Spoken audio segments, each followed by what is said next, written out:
who will be presenting us the resource nationalization and energy integration in Latin America, the paradox of populism. Brian is a very good friend of mine. He's working right now, as you can see, in Hemisférica. And I think he was in Bolivia a couple of years ago when we had the opportunity to have some virtual discussions about the natural resources. So thank you again, Brian, for being present in the Economic Forum of the Catholic University of Bolivia. The floor is all yours. Thanks, sir. Good evening, and I appreciate the opportunity to present on a topic that I find both interesting and important.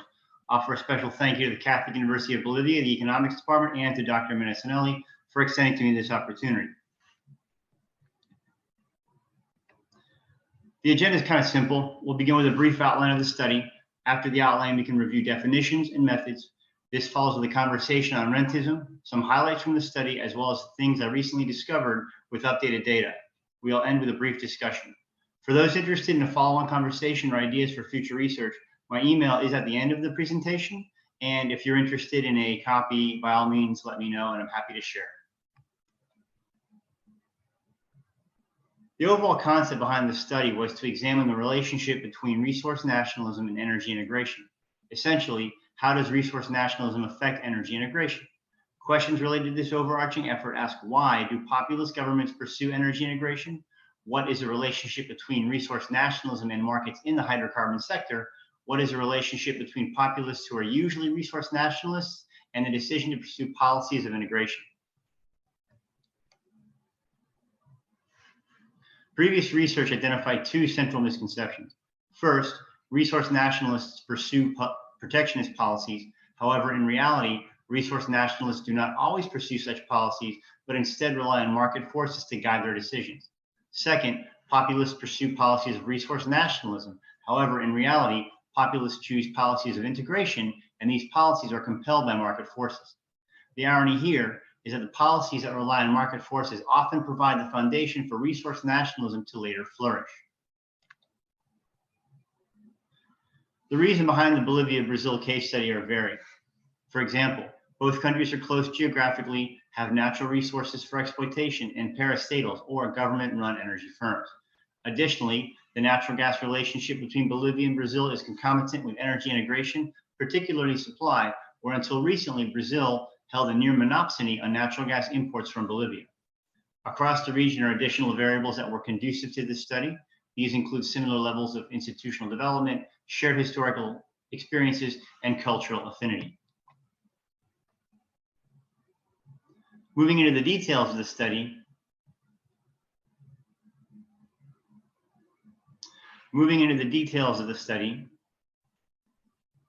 my mistake. Make sure that we're on the right. There we go. Sorry about that. Moving to the details of the study, the definitions are important. Resource nationalism is a concept that includes several aspects. Control of the nation's resources should be in the hand of nationals. Nationals should have preference over foreigners in reaping these benefits. And this often is accompanied by a resentment of foreign investment in key economic sectors, or what Daniel Jurgen would refer to as the commanding heights of the economy. Energy integration here is defined as exports of natural gas from Bolivia to Brazil, whereby an increase of natural gas imports into Brazil is an integrator of integration. Integration of natural gas markets entails additional aspects such as coordination, cooperation, and convergence among countries from the upstream to downstream, particularly when pipelines cross national territories. This is part of a larger multi-dimensional process. Additionally, there are economic, political, and social themes that include who pays, who reaps the benefits, land issues, and environmental concerns. You'll notice the graph on the right here indicates a shift in Bolivia's natural gas exports over time. Here, the decrease in exports to Brazil amid an increase to Argentina could be an indicator of increased regional energy integration, leaving Brazil not only with a monopsony, but expanding the integrated markets in the region.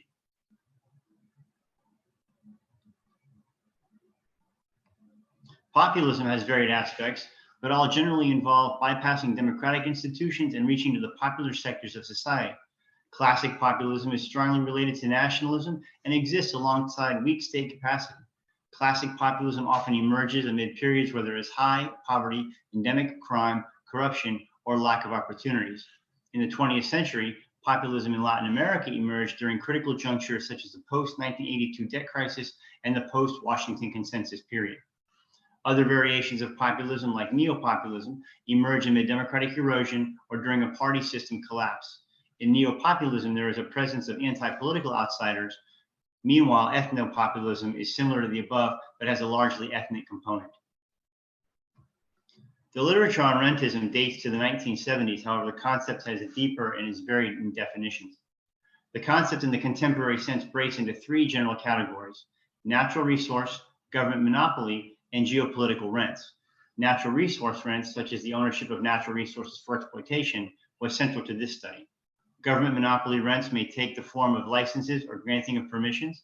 Last, geopolitical rents are reflective of the revenue the state extracts from the global community through strategic alliances, humanitarian concerns, or aid.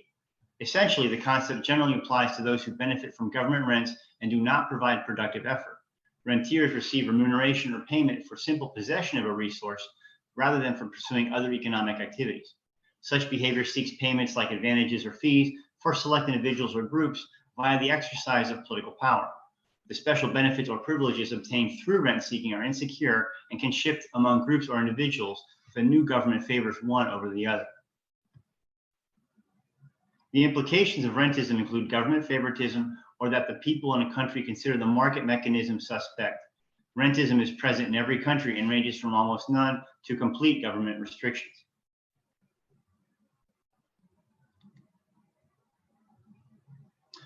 Rent seeking is costly and damaging to a society. However, there is inherent difficulty in quantifying or even locating its presence. More dangerous for economic development is that rentism lacks the multiplier effects of capitalism and is heavily dependent upon a primary good or resource. Additionally, rentism can create monetary distortion, increased costs, and a disincentive of productive activities.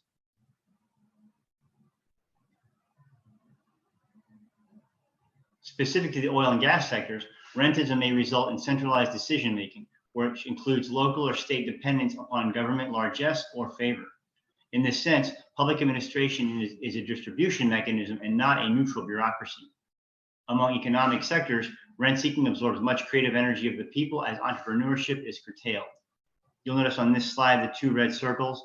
One is the intersection of tin and natural gas, and on the right is the decrease in natural gas as far as commodities in Bolivia amid an increase in the mining of gold. For those who are interested in Hayek, the price points, this is something that might be worth additional study.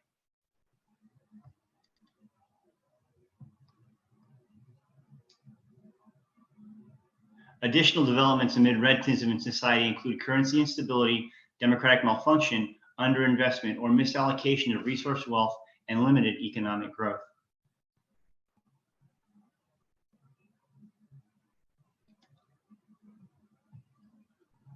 The study used a mixed methodology comparative approach to discover relationships between the phenomena under investigation. This was ideal for Bolivia and Brazil because of its case study nature. This identified commonalities among Bolivia, Brazil, resource nationalism, and energy integration. Limiting to Bolivia and Brazil eliminated confounding variables, but is also well suited for exploring natural gas integration, as by its very nature, natural gas markets are regional in scope, unlike the globally integrated oil market.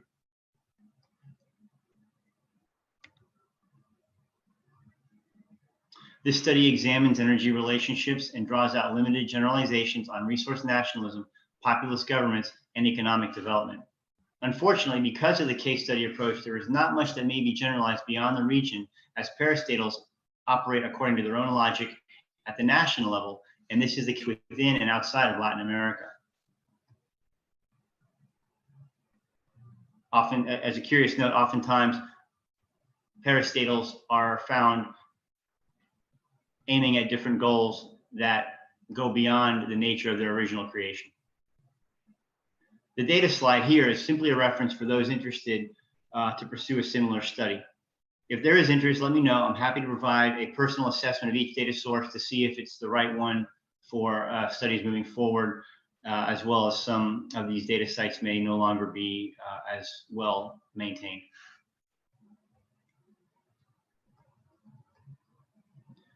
The findings of the study fit within the overall literature on 20th century Latin American political economy, with tangential implications for contemporary politics.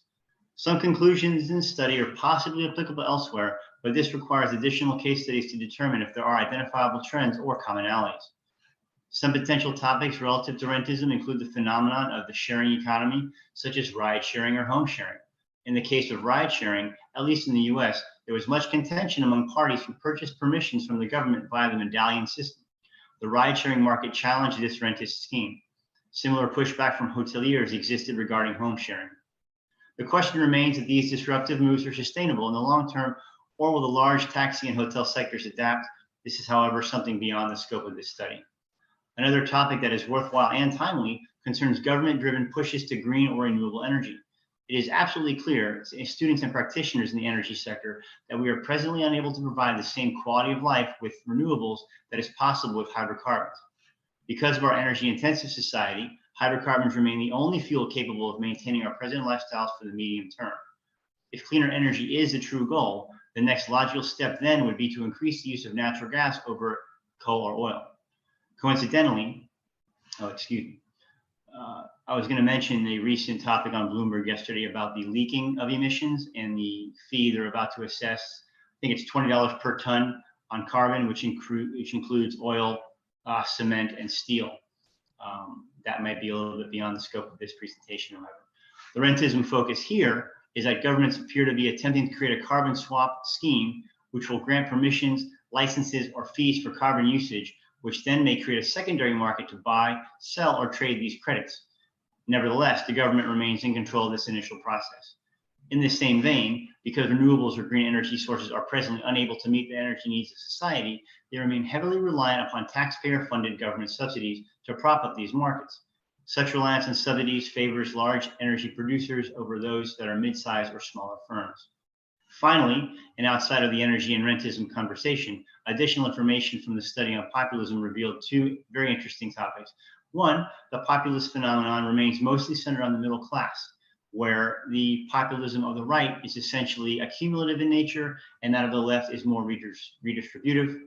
Additionally, populism in the US and Russia is largely rural in nature, whereas in Latin America, it is mostly urban, as well as in Europe, mostly urban. For a more in-depth topic on populism, please reach out to me. I have a separate slide deck that can go into a little bit more nuanced coverage. Pending your questions, this concludes my presentation. Thanks for your attention and interest, and I return the conversation now to Dr. Menendez-Ellen. Thank you, Brian. Excellent presentation. Maybe now we can open the floor. You can stop sharing your screen. So maybe I can see if somebody has some questions or something. In the meantime, I would like to point or ask you a couple of things from your perspective.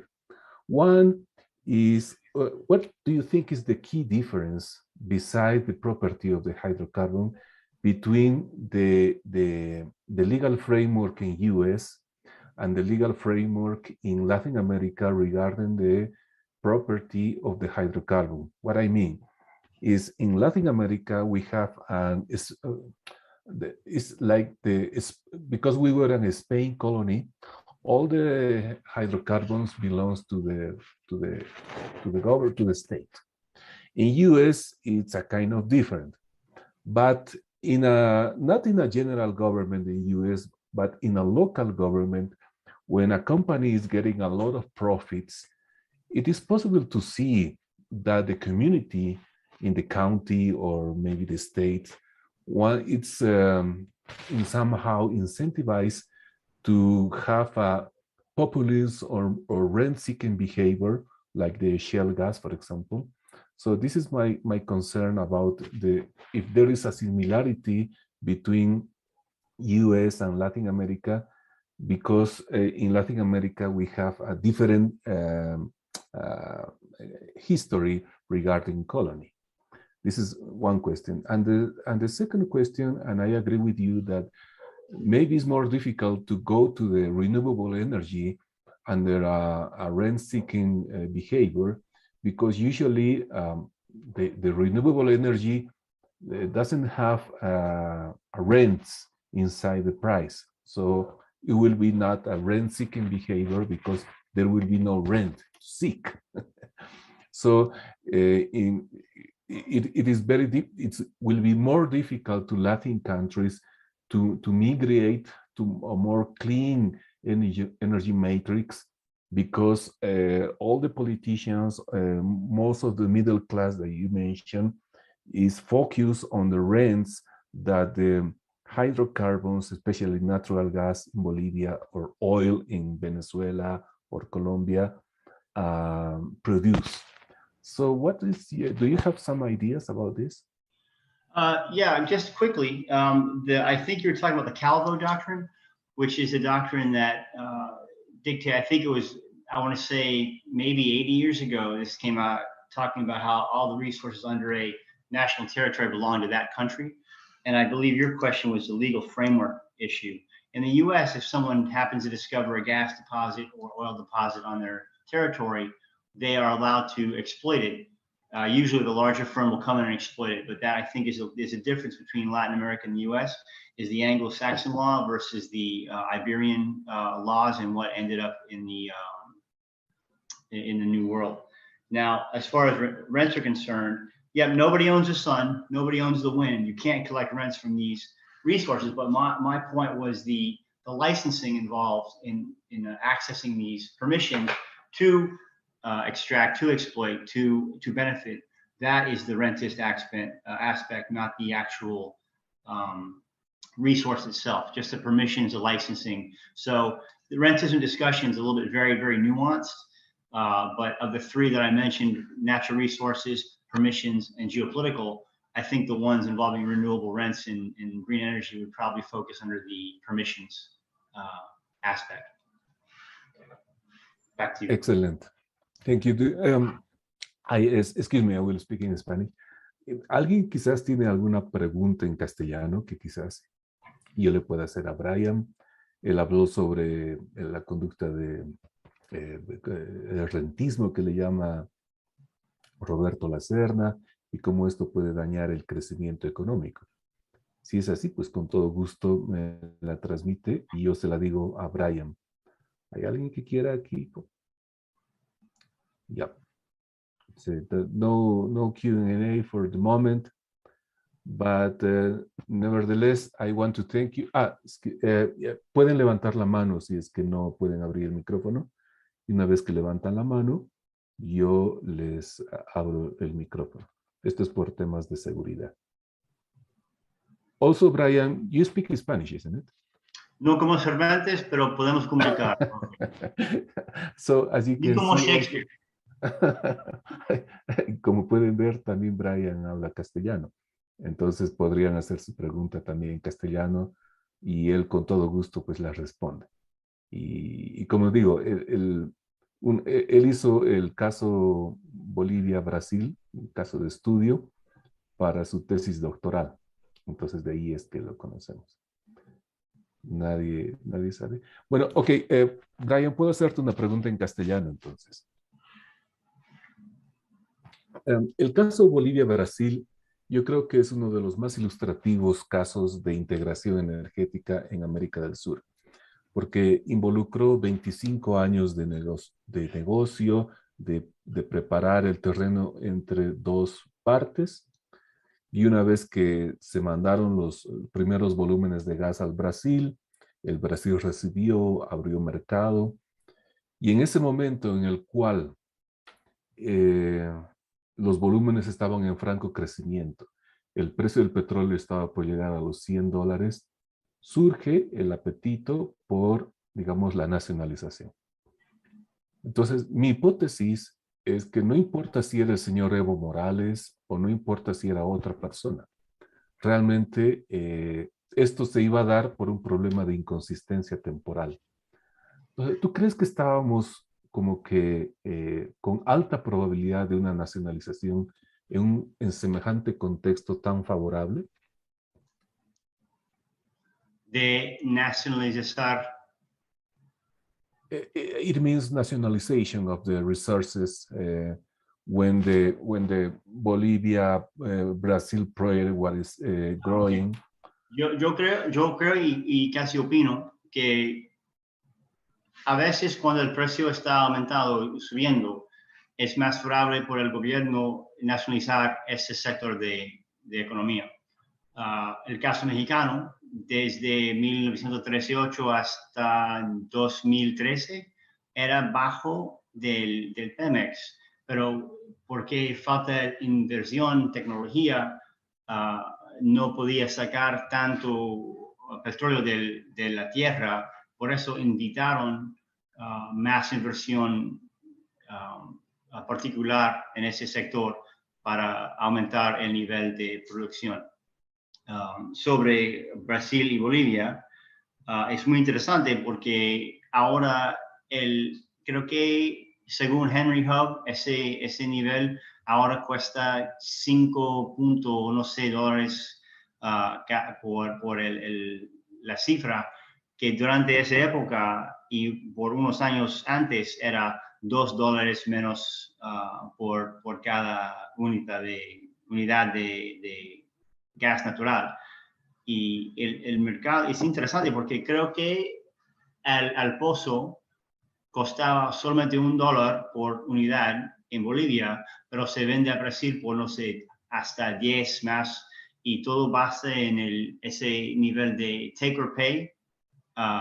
Hablamos de esto en el pasado, y si se vende el gas en una cantidad con un fin, 10 años el contrato, por ejemplo, a $2, $3 por unidad, y aumenta en el mercado libre hasta 5, 7, 10, un lado va a perder porque no es tan fluido como el mercado de petróleo internacional. Gracias. Y ya bueno, en términos, sí, Bolivia ya está en una etapa de declinante en la producción de gas por una serie de factores. Y nuevamente se quiere reactivar el sector. ¿Tú tienes alguna idea o recomendación de cómo evitar prácticas nacionalizadoras o populistas en el sector ante un nuevo boom, digamos? Es una buena pregunta. Si subiera esa... So if with a new boom in the hydrocarbon sector in Bolivia, do you have any idea how to avoid some populist policies or nationalized policies in order to stop this pendular, this secular issue about free market nationalization? So is there any chance that we can avoid that? ¿Hay una forma de evitar esto? Me imagino solución posible era dar los bienes del gas, los profits, ganancias, al área donde se queda el gas. Pero cuando ese profit, esa ganancia está mandado al capital y después dado por cada provincia, obviamente causaría problemas entre la gente. Y también, no recuerdo el nombre del investigador, pero según su teoría, y puedo buscar más tarde, según teoría de él, era la anticipación de ganancia es una cosa que causa más conflicto interno de un país. Porque si un sector en el pasado como TIN, Comibol, ese unión sindicato era muy poderoso, pero cuando bajó el precio del TIN en el mercado internacional, perdí mucho de su fuerza doméstica. Me imagino que Santa Cruz es un área donde se queda la mayoría del gas natural, y me imagino que ese área es el área que requiere más, ¿cómo decir? Hay que asegurar que la gente que invertir dinero en el sector de gas recibe lo que merece, pero el gas y el petróleo es un poco intensivo de capital, pero no da tan nivel de trabajo como otros sectores. Entonces, es una pregunta muy difícil. Desgraciadamente no tengo una respuesta satisfactoria, porque es una cosa entender la política en mi propio país, menos que otro país en América Latina. Gracias, Brian. Bueno, aquí hay alguien que quiere hacer una pregunta, levante la mano y con gusto le cedo la palabra. Y si no, okay. Well, okay, thank you very much, Brian. Thank you very much for your time, for your research about Bolivia. I'm sure that you will be having a lot of news from Bolivia, because I believe a lot of changes will come in the future in order to increase the natural gas production in the future.